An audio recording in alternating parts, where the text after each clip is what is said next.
आप मत सोचिए दुनिया को बदलना है, ये आपके मन के बहुत अच्छे खेल हैं उलझाए रखने के लिए। सबको माफ कर दीजिए, सबको। ये आपके संघर्ष का समय चल रहा है। बहुत सारे लोग 2 बजे सोए होंगे, 3 बजे सोए होंगे, 4 बजे, नींद ही नहीं आती लोगों को। खलील जिब्रान की कहानी आचार्य रजनीश उसको बहुत रिपीट करते हैं। उसमें एक लड़का एक लड़की से प्रेम का प्रश्न, डिसिप्लिन नहीं आ रही, कंसिस्टेंसी नहीं आ रही, कंसिस्टेंसी नहीं आ रही, हार्डवर्क नहीं आ रहा है। भगवान की कीमत क्यों है? अवेलेबल नहीं है। और अब अपने मन से कहिए कि भाई तू जहां जहां जा सकता है जा।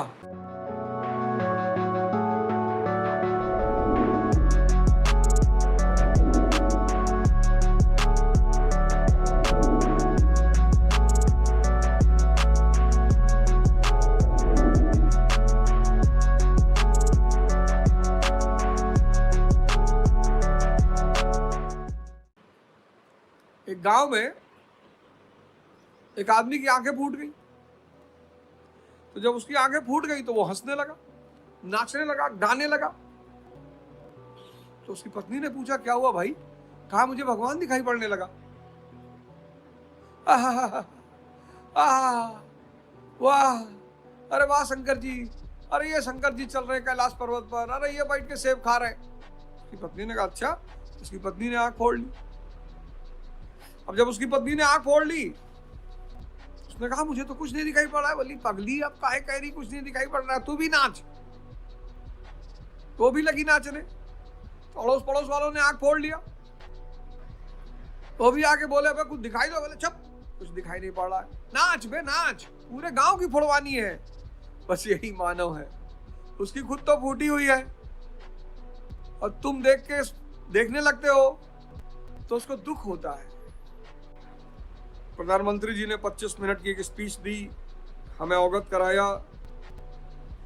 एक्चुअली हमारा 85% तेल इंपोर्ट होता है, जिसमें 60 से 65% हम वेस्ट एशिया से, मिडिल ईस्ट से लेते हैं। तो अगर ये वॉर चला तो स्वाभाविक तौर पर तेल की कीमतें बढ़ेंगी। अभी और अगर ये चलता रहा तो ये स्वाभाविक तौर पर तेल की कीमतें बढ़ेंगी। 8 लाख करोड़ का हमारा फॉरेन रेमिटेंस है, मतलब बाहर से जो पैसा हमारे पास आता है वो 8 लाख करोड़ के आसपास आता है, जिसमें 50% मिडिल ईस्ट से आता है। 50% मिडिल ईस्ट से आता है। एक बहुत अच्छी संख्या में भारतीय वहां रहते हैं, उनकी भी सुरक्षा। हमारा एक बहुत अच्छा खासा व्यापार है, बहुत जबरदस्त व्यापार है हमारा उधर, वो प्रभावित हो जाएगा, शिपिंग प्रभावित हो जाएगी। काफी कुछ चुनौतियां हमारे सामने खड़ी होने जा रही हैं। इसलिए मैं आपसे बार बार कहता हूं कि आने वाला समय बहुत ही चुनौतीपूर्ण होगा। घबराने की कोई जरूरत नहीं है, सबके लिए होगा। ऐसा कोई बहुत परेशान होने की जरूरत नहीं कि यार अब क्या होगा। कोरोना आया था, सबके लिए आया था। जो मानसिक रूप से मजबूत थे, प्रिकॉशन ले रखे थे, वो सब के सब बच गए। और जिन पे गुरु कृपा थी, भगवत कृपा थी, वो सब के सब बच गए। तो ऐसा नहीं कि चुनौतियां सिर्फ हमारे लिए आएंगी, सबके लिए आएंगी।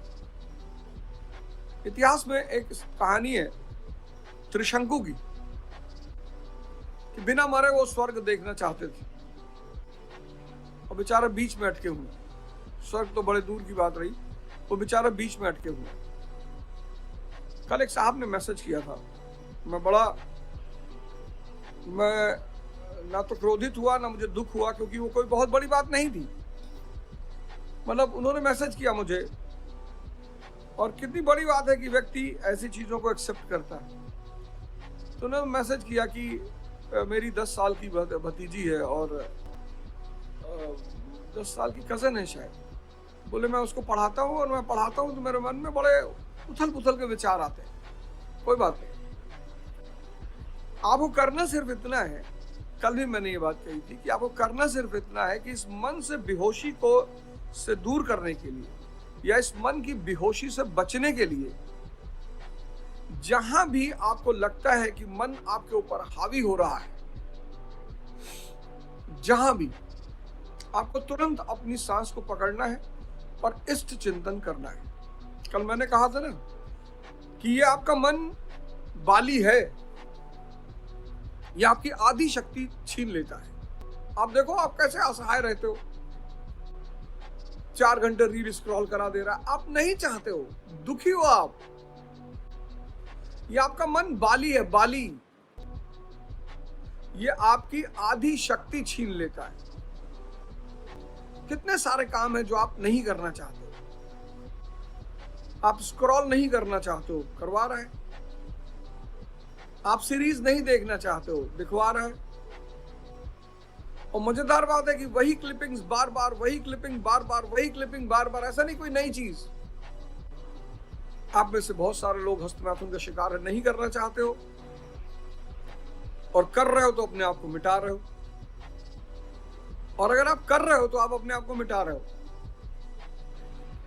और मन जब विचलित होता है तो 2 चीजों की तरफ वो सबसे ज्यादा भागता है, एक सेक्स की तरफ, एक नशे की तरफ।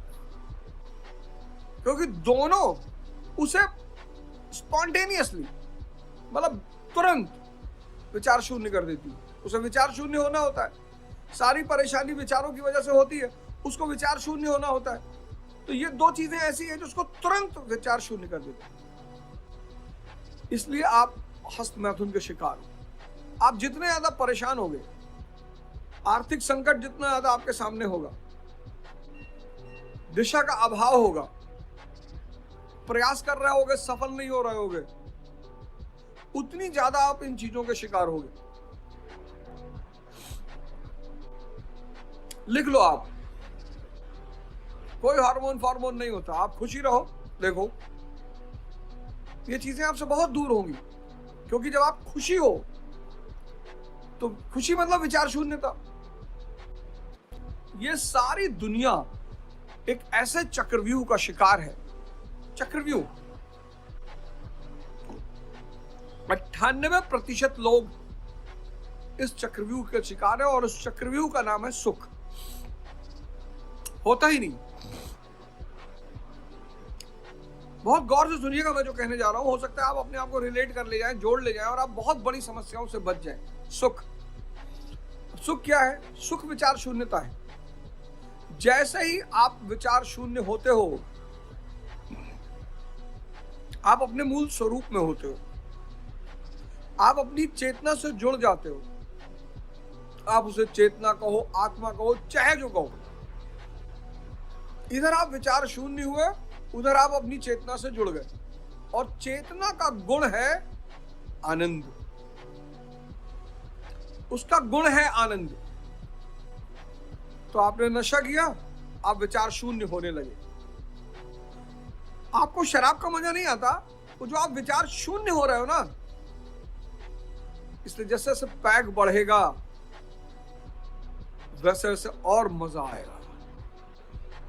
वो मजा क्या है? विचार शून्यता। और आदमी इतना पी लेता है, इतना पी लेता है कि बेहोश हो जाता है। मतलब उसको अपने ऊपर नियंत्रण ही नहीं रह जाता, वो बेहोश हो जाता है, बेहोश। और वो 4 घंटा 5 घंटा जब तक बेहोश है, वो अपने विचारों से बचा हुआ है। तो शराब का कोई आनंद नहीं है। वो शराब जो विचार शून्य कर रही है ना, उसका आनंद है। शराब से ज्यादा तेज सेक्स। पागल है दुनिया। अब सेक्स की स्पीड तो लाइट की तरह है। विद इन अ सेकेंड आपको विचार शून्य कर देगी। विद इन अ सेकेंड चाची भतीजे को लेके भागी जा रही है, भांजा मामी को लेके भागा जा रहा है। एक्स्ट्रा मार्शल अफेयर तो एक आम बात हो गई है। तो वो कोई ऐसा नहीं कि लोग बुरे हो गए, तनाव बढ़ गया। फिर एडवेंचर आपको विचार शून्य करता है। समंदर में कूद गए, खाई में कूद गए। फिर आप रील्स आपको विचार शून्य करती हैं, सीरीज आपको, मूवी आपको विचार शून्य करती है, जुआ आपको विचार शून्य करता है। यही वजह है कि इन चीजों के प्रति इतना आकर्षण है। ये सुख देती हुई प्रतीत होती है। तो जिस दिन आप ध्यान करने लगते हो और जब आपका ध्यान लगने लगता है, तो ये सुख जो आप बाहर ढूंढते हो, ये आपको स्वतः अंदर ही मिलने लगता है। और उस दिन से माया के प्रति जो आपकी दौड़ है वो खत्म हो जाती है। आपकी जो अज्ञानता है वो खत्म हो जाती है। और वहीं से आप गुरु को भगवान मानना शुरू कर देते हो। वाह रे प्रभु, ये क्या समझा दिए यार, ये क्या दिखा दिए, ये क्या बता दिए, इतने बड़े दलदल से बाहर निकाल लिए। जिसने इस सुख सुख शब्द को डिकोड कर लिया, उसका जीवन बन गया। अब गौर करना, आपको सुख कहां कहां मिलता है। अब की बार जहां सुख मिले ना, आप गौर करना, आप चकित हो जाओगे, आप विचार शून्य हो रहे हो। लेकिन योग करने के लिए मन की जरूरत पड़ती है, ध्यान करने के लिए होश की जरूरत पड़ती है। और जहां होश वहां चेतना, मन का मृत्यु, मन का दमन, वो भागता है उन चीजों से। तो कितने लोग होंगे जो फोन करके ऑन करके बैठे होंगे, लेटे होंगे कि भाई अवध ओझा बोल रहे, हिम्मत नहीं पड़ रही होगी कि उठ जाए। अच्छा, उसमें उनका दोष भी नहीं है। बहुत सारे लोग 2 बजे सोए होंगे, 3 बजे सोए होंगे, 4 बजे, नींद ही नहीं आती लोगों को, नींद ही नहीं आती लोगों को। अगर मैं फोन स्विच ऑफ ना करूं तो मेरे बड़े सारे मित्र हैं, पता लगा रात में 2 बजे फोन कर देंगे, कह रहे नींद ही नहीं आ रही। तो नींद नहीं आ रही तो गोदान पढ़ो। नींद का 2 ही विज्ञान है, या तो चिंता से नींद नहीं आएगी या स्वप्न से नींद नहीं आएगी। गाना भी तो है, नींद उड़ जाए तेरी चैन से सोने वाले, ये दुआ मांगते हैं नैन ये रोने वाले। अब प्रेमिका दुआ मांग रही कि भाई तेरी नींद उड़ जाए। हर व्यक्ति, आज के समय में हर व्यक्ति अस्थिरता का शिकार हो चुका है। हर व्यक्ति, स्टूडेंट्स परेशान है कि यार पढ़ाई क्यों होती है भाई, क्या वजह है पढ़ाई की, ये कौन लाद दिया हमारे सीने पे ला के पढ़ाई। भाई हिस्ट्री क्यों पढ़नी है, भाई सब्जेक्ट को कोई आग क्यों नहीं लगा देता, भाई हिस्ट्री खत्म क्यों नहीं हो जाती धरती पर से, भाई ये फिजिक्स कहां से आ गया भाई। मतलब हम सरकारी डाटा को देखें तो 80% लड़के डिप्रेशन के शिकार हैं। क्योंकि ध्यान नहीं हो रहा है इसलिए डिसिप्लिन नहीं आ रही, डिसिप्लिन नहीं आ रही, कंसिस्टेंसी नहीं आ रही, कंसिस्टेंसी नहीं आ रही, हार्डवर्क नहीं आ रहा है। जीवन उथल पुथल मचा हुआ है। पारिवारिक लाइफ जहर हो चुकी है क्योंकि भाव खत्म हो गया है। प्रेम में थे तो बड़ा भाव था, अफेयर में थे, 10 साल अफेयर में थे, बड़ा मजा आ रहा था, जैसे शादी किए वैसे लग रहा है यार हम दोनों एक दूसरे के जानी दुश्मन है। नए नए शादी वाले लोग हैं बहुत परेशान, क्योंकि जब भी कोई चीज अवेलेबल हो जाती है 24/7 उसकी कीमत खत्म हो जाती है। आप प्रेमिका से छुप छुप के मिलते थे, एक तो उसका मजा था, फिर वो अवेलेबल नहीं थी 24/7, प्रेमी अवेलेबल नहीं था 24/7। जो भी चीज 24/7 अवेलेबल हो जाती है उसका चार्म खत्म हो जाता है, उसका रस खत्म हो जाता है। एक तो रस खत्म हो गया कि अब घर में बैठा है या घर में बैठी है, और दूसरा विवाह भाव को मार देता है। विवाह, आज की बात कर रहा हूं, विवाह भाव को मार देता है, भाव को। और बिना भाव के, भाव में तो आप ऐसे ऐसे काम करते हो। भाई आपकी प्रेमिका जो है, आप उससे मिलने आते हो, खाना बना के खिला रही है, आपके लिए नए नए डिश बना के घर से ला रही है, और जैसे ही विवाह हुआ उसने मेड रख दिया, मेड वही दाल चावल सब्जी डेली बना रही है, भाव खत्म हो गया। प्रेम शरीर का संबंध थोड़ी है, मन का संबंध थोड़ी है, भाव। ना वो शरीर का संबंध है ना वो मन का संबंध है, वो भाव का संबंध है। और भाव फिर चेतना का गुण है। जैसे आनंद चेतना का गुण है, ऐसे भाव चेतना का गुण है। कपल्स बेचारे डिस्टर्ब हैं कि ये क्या हो गया यार, 10 साल से तो इतनी मस्ती में थे। कोई बात नहीं, टेंशन की कोई बात नहीं, आप अवेलेबल हो गए हो। खलील जिब्रान की कहानी आचार्य रजनीश उसको बहुत रिपीट करते हैं। उसमें एक लड़का एक लड़की से प्रेम का प्रस्ताव रखता है, कहता है मैं तुझसे विवाह करना चाहता हूँ। लड़की कहती बहुत अच्छी बात है, कर लो विवाह, पर शर्त एक ही है कि तुम नदी के उस पार रहोगे और मैं नदी के इस पार रहूंगी, और कभी कभी मुलाकात होगी। 24/7 जो भी चीज अवेलेबल हो जाएगी उसकी कीमत खत्म हो जाएगी।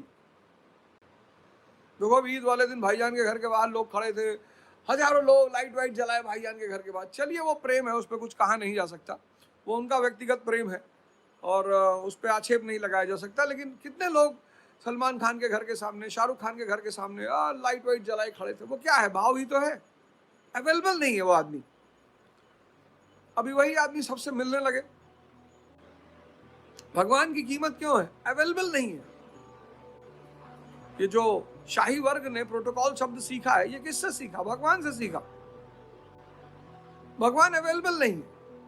लाख सर पटक लो, सर काट डालो, है ही नहीं अवेलेबल। इसलिए उसकी कीमत है भगवान की। अगर भगवान अवेलेबल हो जाए, जो भी अवेलेबल हो जाएगा उसकी कीमत खत्म हो जाएगी। आलू को देखो, लेकिन आम पूरे साल अवेलेबल नहीं है।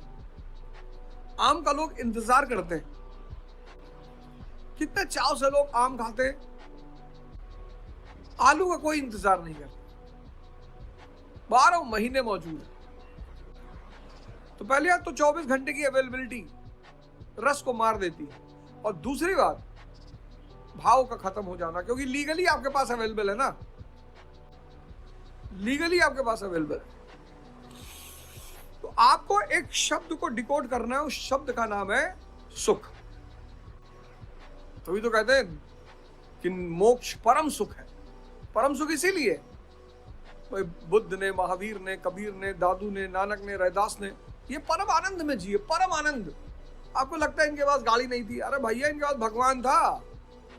ये बहुत बड़े भोगी लोग थे, ये चेतना का भोग कर रहे थे, ये क्षुद्र सुख के चक्कर में नहीं थे, इंद्रियगत सुख के चक्कर में नहीं थे।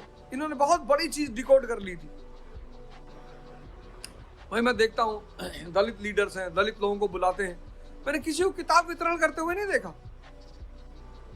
बाबा साहब अम्बेडकर के हाथ में क्या है, किताब है, क्योंकि वो किताब इस बात का सूचक है कि जिसको ज्ञान मिल जाएगा वो समाज में सर्वोच्च हो जाएगा। डॉक्टर अंबेडकर ने ब्राह्मण सर्वोच्चता का मूल सिद्धांत खोज लिया था। डॉक्टर अंबेडकर ने ब्राह्मण सर्वोच्चता का मूल सिद्धांत खोज लिया था, और वो मूल सिद्धांत है ज्ञान।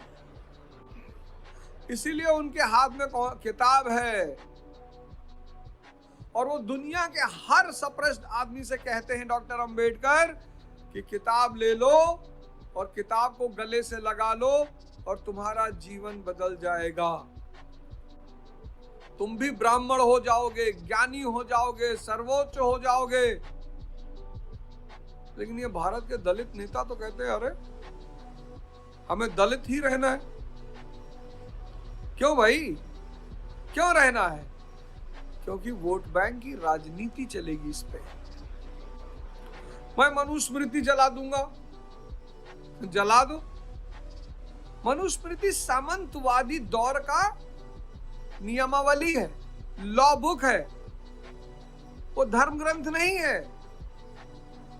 मनुस्मृति जला के तुम्हें क्या मिलेगा? मैं मनुस्मृति जला दूंगा, जला दो, मिलेगा क्या तुमको? मिलेगी वाहवाही। वो बेचारे शरीफ सज्जन लोग, भोले लोग, वो सोचेंगे अरे भैया ने मनुस्मृति जला दी, भैया किसी से डरते नहीं है। मनुस्मृति धार्मिक ग्रंथ नहीं है, सामंतवादी दौर की कानूनी किताब है। लिखी गई थी मौर्योत्तर काल में, मौर्यों के बाद के काल में। तो इन सब पागलपनों से आप बचें। आंख बंद करिए, एकदम शरीर को ढीला छोड़ दी, पूरी शरीर ढीली, और अब अपने मन से कहिए कि भाई तू जहां जहां जा सकता है जा, जा, मैंने तुझे आजाद किया, जा जा, सिमरन ऐश कर ले, जा, सोच ले जो भी तुझे सोचना है, जा। और जैसे ये बात आप उससे कहेंगे, आप गौर करिएगा, वो शांत हो जाएगा। जहां भी आपको मन भटकाए, जहां भी, तुरंत आंख बंद करिए, सांस को देखना शुरू करिए और इष्ट चिंतन तब तक करिए जब तक आपका मन विलीन न हो जाए। और 6 महीने की ये साधना, मैं दावा करता हूं कि 6 महीने की ये साधना आपके पूरे जीवन को बदल करके रख देगी। मन को आजाद कर दिया कि बेटा जा, सिमरन तुझे छोड़ दिया, जा अय्याशी कर, जा जा, तू जो सोचना चाहता सोच ले, तेरे ऊपर कोई बंदिश नहीं। मन को एकदम छोड़ दीजिए, निग्लेक्ट, इग्नोर। जैसे वो चतुर्लिंगम के लिए कहते हैं ना 3 इडियट में, इग्नोर। उसको दबाना नहीं है, उसको रोकना नहीं है, उसको आजादी देना है। वाह, बहुत अच्छी स्थिति में है आप, शानदार। खुद को बदलना है, खुद को सुधारना है और खुद को शक्तिशाली बनाना है। इसको दोहराइए मन ही मन में कि खुद को सुधारना है और खुद को शक्तिशाली बनाना है। भिखमंगा होकर किसी बड़े उद्देश्य का निर्माण मत करिए, कोई फायदा नहीं होगा, आप सिर्फ परेशान रहेंगे। आप मत सोचिए दुनिया को बदलना है, समाज को ठीक करना है, समाज में शांति लाना, ये सब आप मत सोचिए। ये आपके मन के बहुत अच्छे खेल हैं उलझाए रखने के लिए कि हमें भारत को विश्व गुरु बनाना है।